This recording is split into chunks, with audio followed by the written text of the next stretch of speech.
What's good, YouTube family? Hey man, we back at it again with another reaction video, bro. And y'all can see by the title, man, top 10 times the Simpsons predicted the future part 2. You feel me? The first video, y'all absolutely destroyed that. Much appreciate y'all seeing the views going up. So if you're watching this, man, I just want to say thank you. Appreciate you. I really do.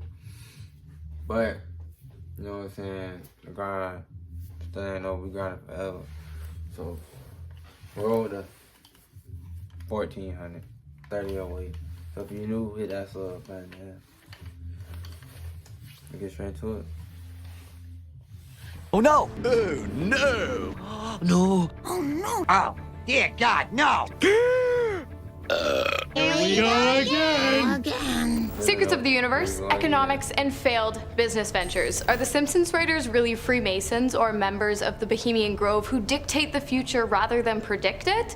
You tell me. Starting us off today, the universe, but not just any universe. In true Homer fashion, today we are going to be talking about our universe and the fact that it is most likely shaped like a donut. In 1999, The Simpsons released the 22nd episode of their 10th season entitled They Saved Lisa's Brain, in which Lisa and her band of high IQ friends attempt to rule Springfield with their superior intellect. The episode also features one Stephen Hawking, you know, the guy who discovered that black holes emit radiation and advanced science tenfold during his time on Earth. Well, anyways, near the end of the episode, Hawking and Homer, an unlikely duo, are hanging out at Moe's Tavern when Hawking says, "Your theory of a donut-shaped universe is intriguing, Homer. I might have to steal it." 4 years after the episode came out, cosmologists discovered a pattern that actually supported Homer's theory that the universe was in fact donut-shaped, but they call it torus-shaped. But where's the fun in that? Radiation patterns in space suggested that the universe is round and tube-like but empty in the middle. I really want a donut now. Okay, this next one is pretty crazy because not only did The Simpsons accurately predict the winner of the Super Bowl once or twice, they did it 3 times in a row. In season 3, episode 14, About Lisa the Greek, which aired back in 1992, Lisa begins accurately predicting the outcome of NFL games. Homer, of course, uses this to his advantage and begins scamming people out of massive amounts of money through sports betting. When Lisa discovers what Homer has been doing with her gift, she makes one final prediction: that if she still loves her dad, Washington will win, but if she doesn't,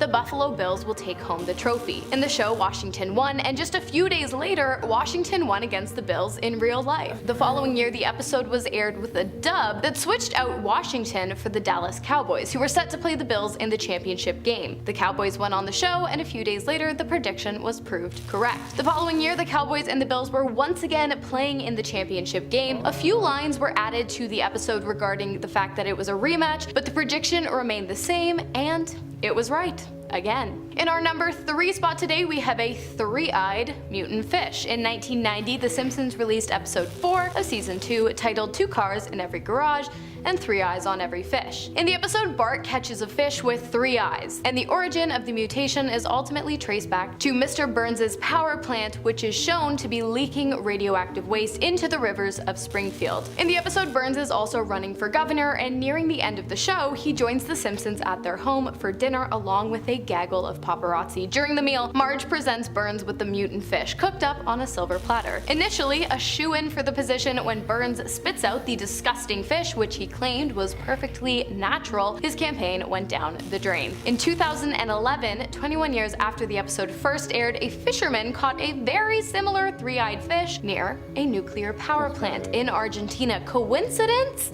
You tell me. Next up, we have Sir Richard Branson in space. In 2014, The Simpsons released episode 15 of season 25, The War of Art. The episode mainly follows a conflict between Marge and her neighbor, Kirk Evelyn Van Houten. She buys a painting from him for dirt cheap, but eventually she realizes that it's worth an insane amount of money. She tries to sell it, Kirk gets pissed, his ex shows up and claims it's hers, but also it's a fake, and no one makes any money in the end. Anyways, during the episode, a clip shows Sir Richard Branson chilling out in space using the zero-gravity air like it's a beach recliner while staring at the painting. In July of 2021, this I just got hit with a mini ad, and I ain't gonna really be talking about that in the video. You feel me? You know what I'm saying? It was like 11, 12, basically. They listen to music, they turned up, so You know, when I get my own crib, that's gonna be a whole another new series of videos, and at least when I do reaction videos, it won't be that much noise in the background. But thanks for thinking with me though. Prediction came true, minus the whole painting thing. Sir Richard Branson became the first billionaire to blast off into outer space using his very own vessel. The space flight, known as Unity 22, was piloted by David McKay and Michael Masucci and held 4 passengers, including Sir Branson himself. Pretty neat stuff. Next up, censorship. Nothing new for this channel, you guys know the drill. There's a lot of things that I can't say on this platform because YouTube doesn't allow it. So yes, I will say BLOOD every time because I can't actually say the word. So yes, censorship is nothing new. And The Simpsons didn't invent it or predict it as a whole, but they may have predicted the censorship of Michelangelo's The David's bits in episode 9 of season 2, Itchy, Scratchy, and Marge. In the episode, Marge becomes enraged by the graphic violence depicted in the children's television show Itchy and Scratchy, and so she goes on a censorship rage throughout the city of Springfield. And then she learns that Michelangelo's David is going on a world tour during which it will be making a stop in Springfield. Marge organizes a protest resulting in pants being put on the statue. The episode came out in 1990, and 26 years later in 2016, the prediction came true when a replica of the David was set to be unveiled in Russia. Residents were asked to vote on whether or not the statue's bits should be covered in the name of modesty. And in 2023, images of the statue were banned in schools across Florida after a principal was fired for showing the image. Next on our list, we have The Simpsons' prediction of Greece's economic crisis in season 23, episode 10, which aired on January 8th of 2012. In the episode entitled Politically Inept with Homer Simpson, Homer appeared as a guest on a cable network news broadcast. Like most news channels, the titles of upcoming segments ran across the bottom of the screen, but one in particular really caught the attention of viewers. Europe puts Greece on eBay. In 2015, this prediction almost came true. After defaulting on 3 bailout loans, the country became the first economically developed country unable to make a payment IMF loan, and people began to seriously fear for the possibility of Greece exiting the Eurozone, meaning that the country would no longer be entitled to use the euro as an acceptable form of currency due to the state of their economy having a negative impact on the euro's value. Next up, All You Can Eat. In season 4, episode 8, New Kid on the Block, released in 2002, Homer visits an all-you-can-eat seafood restaurant. I cannot go to all-you-can-eat places because I always try to eat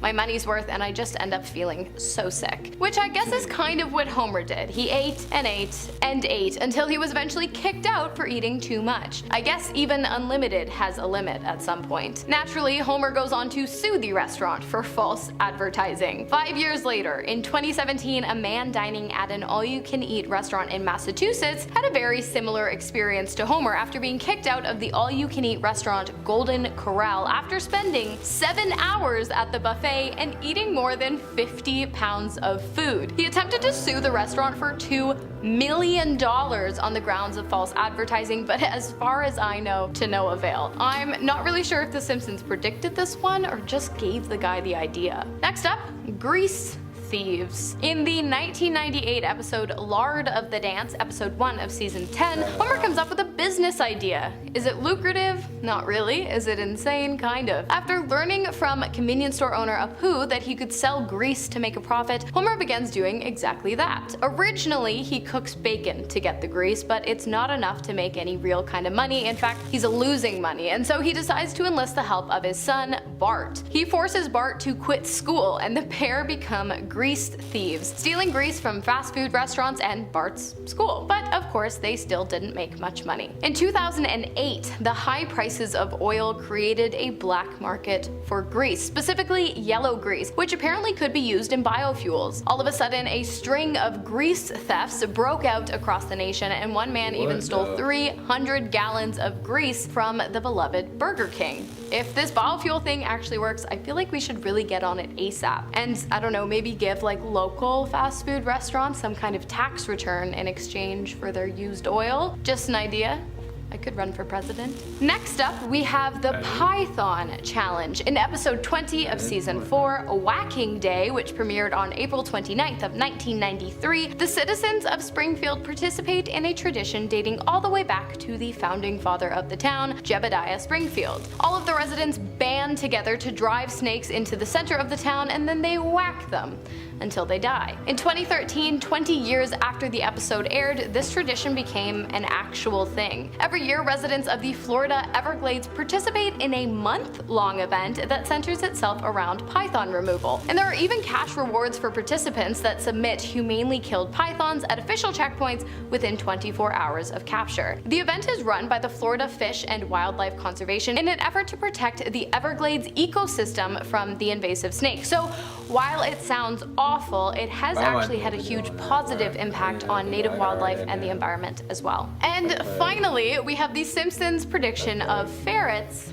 being sold as toy poodles. In season 13, episode 22, Papa's got a brand new badge. Fat Tony, mob boss, and grandfather to Maggie Simpson, for those who don't know, comes up with a new way to scam people out of their hard-earned money. He glues a bunch of cotton balls on a crap ton of ferrets and attempts to sell them to a pet store, passing them off as designer dogs. That episode aired in 2002, and in 2012, it actually happened. A man bought 2 toy poodles for $150, which honestly should have been the first red flag, but whatever. He took them to the vet, only to discover that they weren't toy poodles, and in fact they weren't even dogs, and they weren't even regular ferrets either. They were massive ferrets that had been fed steroids and shaved to resemble dogs. Again, I'm not sure if The Simpsons predicted this or if they just put the idea out there, but it's absolutely crazy. You want my advice? Get yourself a rescue. Avoid this whole thing. Okay, you guys, I'm gonna do a few quick comment shout outs. First up, we've got @Laz_ZA who commented on part 1 of this video. He said, Higgs boson particle baffled me. Me too.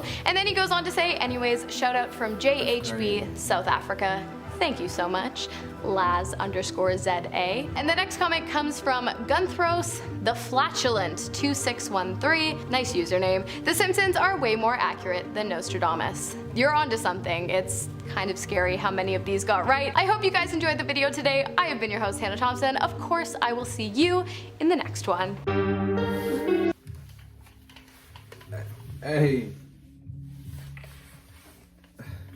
Bro, that python, that's real. You can really do that. I might do a video. If I do a video on that bed, that bed gonna get 1 million, I promise. But that's like so dangerous. That's so dangerous. That's like some movie, bro. Like some danger of the danger, like, bro. I'm talking about. I'm going out everywhere. That gay, I ain't gonna count. I see that bitch. I'm telling that boy. Maybe it gonna feel over. But hey, I'm gonna definitely link into this. I'm gonna put this in my notepad. No cap. I'm gonna bust it down to y'all. It say $50 for every python under 4 feet. Another $25 per foot. So if it's like 20 feet though, you gotta think about it. If you can, you gotta be able to put that bit on the boat. So you gotta make sure that bit dead, then you gotta grab it, you know what I'm saying?